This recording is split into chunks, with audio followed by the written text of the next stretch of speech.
À tous ceux qui pensent que l'ADPJ fait toujours le bien, je veux que vous écoutiez mon histoire. Je suis une mère de 6 enfants dans le système. Chaque maison, chaque famille, chaque être humain sur cette terre a ses bobos et ses bonbons. La perfection n'existe pas. Mais ce que j'ai vécu dépasse l'entendement. Ma plus vieille a été manipulée par des commentaires déplacés venant de sa famille d'accueil, dans le but de la mettre contre moi, sa mère.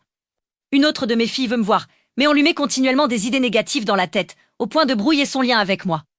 Mon garçon de 5 ans a été accusé de choses dégoûtantes et graves. Aujourd'hui, il en est à sa 4e famille d'accueil. Ma fille de 4 ans est déjà à sa 3e famille d'accueil. Mon enfant de 2 ans entend des paroles méchantes envers sa mère dans sa famille d'accueil. Des fausses accusations ont même été portées contre moi. Lors d'une visite avec mon nouveau-né, j'ai remarqué qu'il s'étouffait, qu'il avait de la morve coincée dans la gorge et qu'il pleurait de façon inquiétante. J'ai immédiatement avisé la DPJ, comme trop souvent. On m'a répondu « Vous ne connaissez rien. Ce n'est pas vrai ». 2 jours plus tard, mon bébé a été hospitalisé d'urgence pendant 4 jours. Je tiens aussi à dire ceci clairement. La DPJ m'a elle-même informé que 2 de mes enfants auraient été touchés sexuellement et maltraités dans leur famille d'accueil. Et pourtant, c'est moi, la mère, qu'on empêche de voir ses enfants, qu'on menace de couper les droits. Parce que je parle, parce que je dénonce, parce que je refuse de me taire.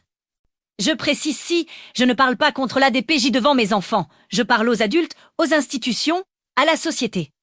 Et malgré tout cela, on ose encore me dire que tout est fait dans l'intérêt des enfants. Pour moi, c'est un gros mensonge. Ceci est mon histoire, une histoire vraie. Une histoire du Québec.